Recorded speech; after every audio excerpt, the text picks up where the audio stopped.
Mesdames et messieurs, bienvenue sur Africa 24. Nous avons l'honneur d'être au cœur du tout premier rendez-vous des rencontres économiques du Cameroun, un événement stratégique qui pose les jalons du futur économique du Cameroun et partant du continent. Nous avons avec nous sur ce plateau un acteur clé du secteur privé camerounais, un homme dont la voix porte au sein des entreprises et des politiques publiques du pays. Monsieur Célestin Tawamba, président du groupement des entreprises du Cameroun, GECAM, bienvenue sur ce plateau. Bonsoir. Yaoundé accueille la première édition des rencontres économiques du Cameroun. Quels sont les principaux objectifs de cette édition et comment comptez-vous mesurer son impact à court et à long terme?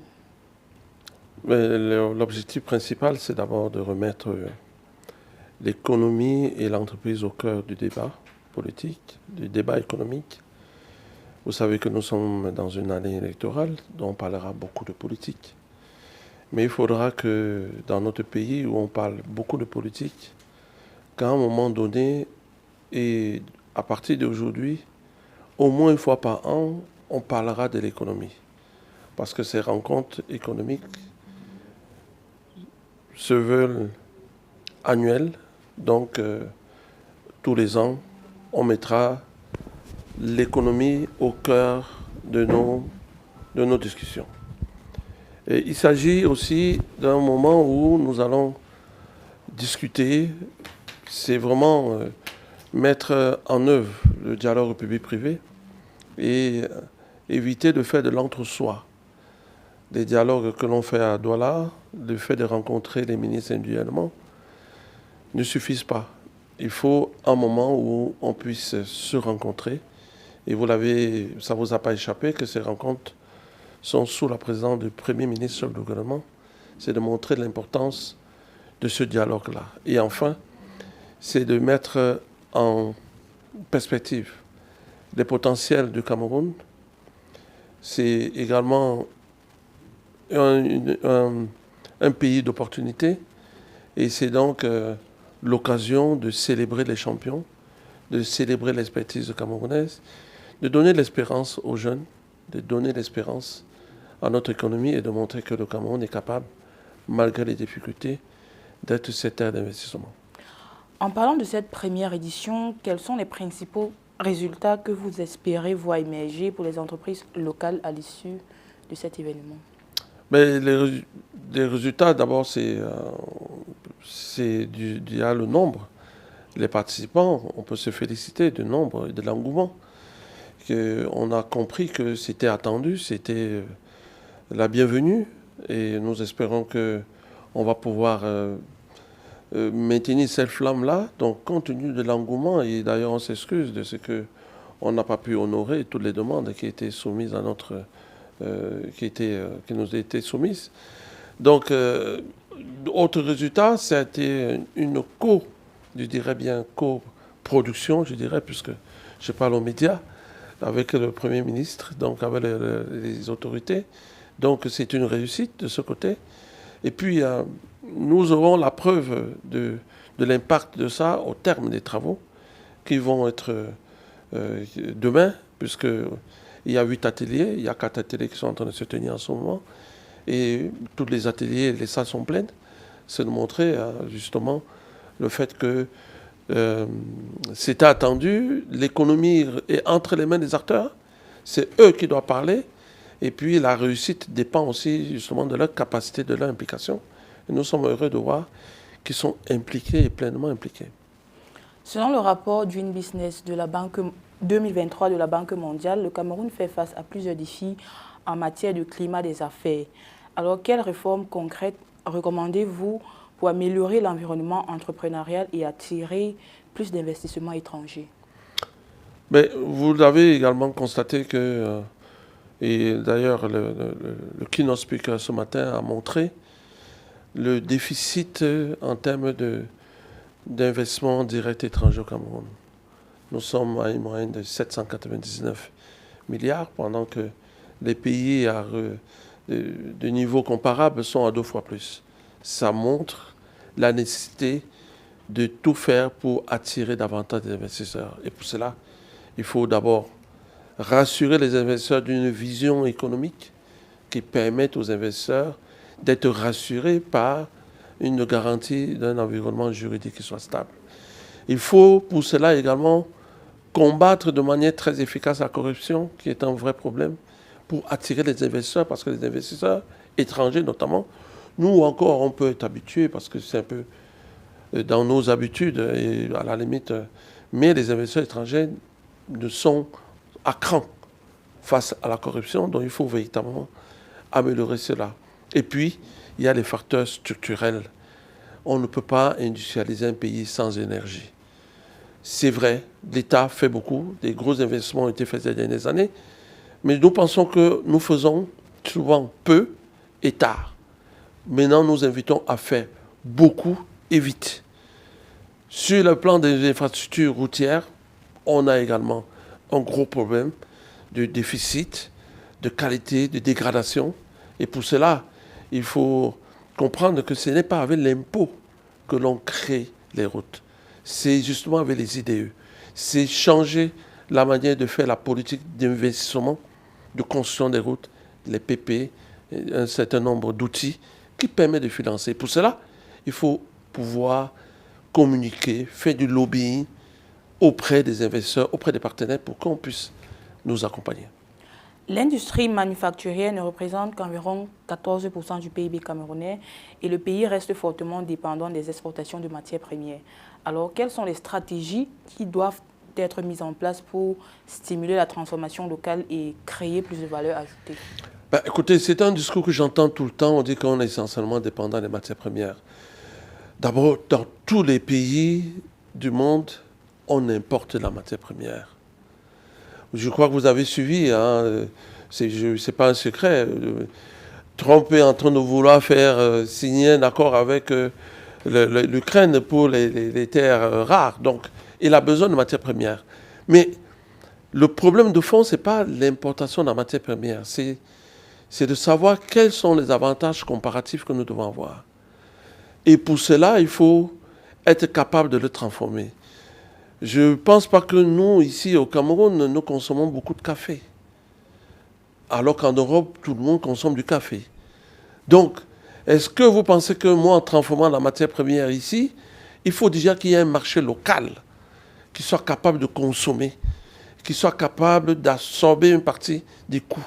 Alors, ça revient maintenant à ce que je vous disais tout à l'heure, les coûts des facteurs qui ne permettent pas de rentabiliser l'outil industriel. Et puis, pour monter une usine, elle a besoin de marché. Parce qu'une usine se met à une dimension avec des milliers. L'Europe, c'est un marché commun. Les États-Unis, la Chine, les pays d'Asie. Mais le marché du Cameroun, il est tout petit. La CEMAC, l'intégration régionale, c'est très faible. C'est 3% d'intégration régionale. C'est l'intégration la plus faible au monde. Donc, mettre une usine qui n'a pas suffisamment de marché, ça pose problème. Donc, c'est un ensemble de mesures qu'il faut justement mettre à communiquer avec les pouvoirs publics pour que les choix soient faits. En même temps, on ne peut pas tout faire au même moment. Il faut faire des choix stratégiques. Il faut faire du quick win. Avec l'adhésion du Cameroun à la ZLECAf, la zone de libre-échange continentale africaine, quelles opportunités et défis voyez-vous pour les entreprises locales? Le secteur privé est-il suffisamment préparé pour tirer parti de ce marché?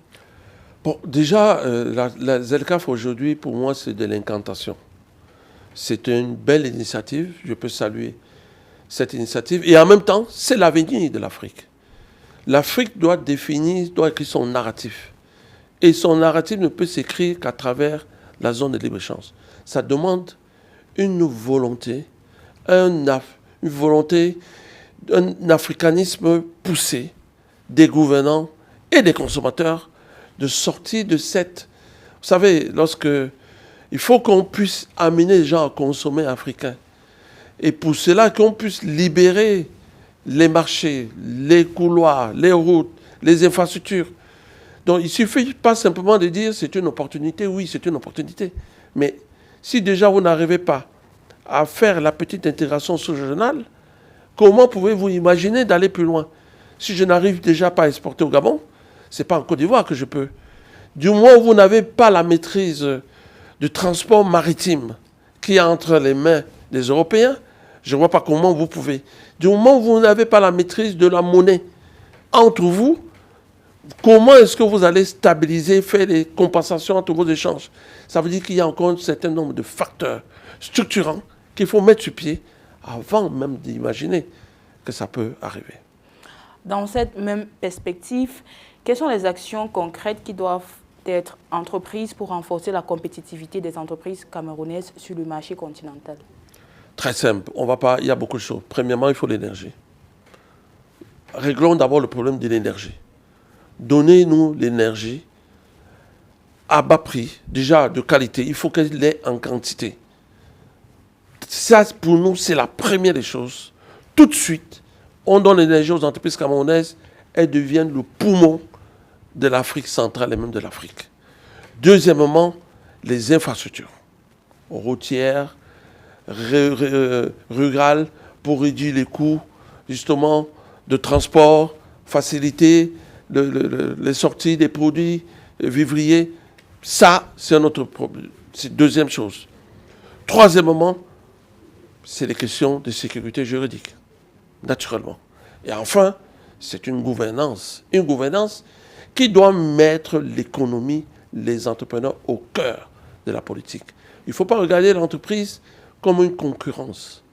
Il n'y a pas de cogestion, mais l'État doit être heureux, doit tout faire pour créer des champions, pour aller avec eux dans des forums, dans des discussions à l'international. L'État doit être avec leurs champions, des vrais, encore une fois, les vrais champions. En ce qui concerne la digitalisation, comment est-ce que le GICAM peut-il encourager la transition numérique du secteur privé? Bon, le GICAM n'est que facilitateur. Nous, c'est d'abord de faire le plaidoyer pour montrer le retard que nous avons dans la digitalisation.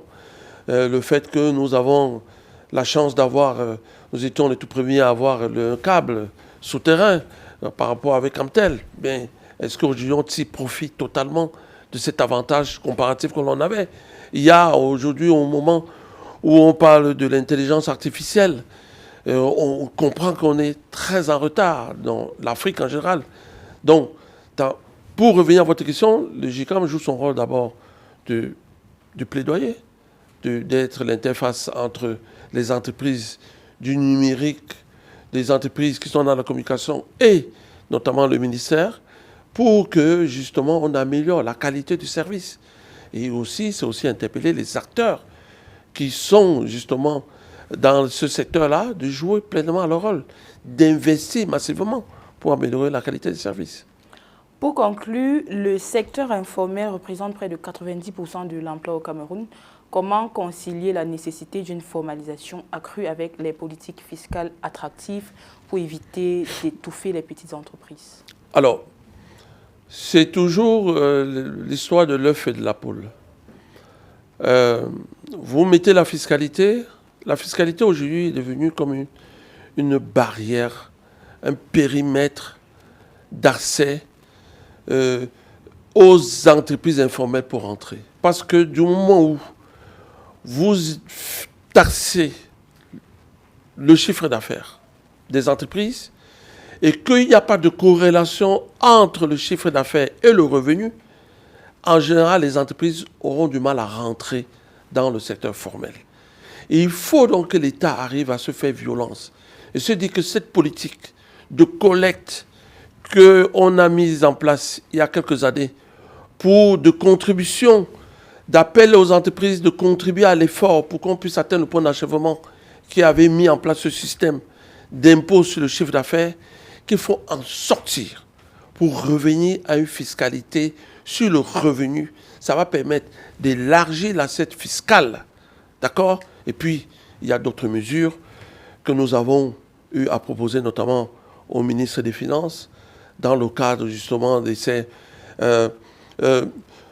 mesures de libéralisation de la mise en œuvre de notre politique d'octroi d'avantages fiscaux qui permettent, qui entraînent une concurrence déloyale dans certains secteurs et qui fragilise. On a parlé ce matin de la problématique de la concurrence. Et ça, notamment, nous avons des outils au Cameroun qui sont des outils d'incitation, mais qui ont aussi un côté pervers au niveau de la concurrence déloyale.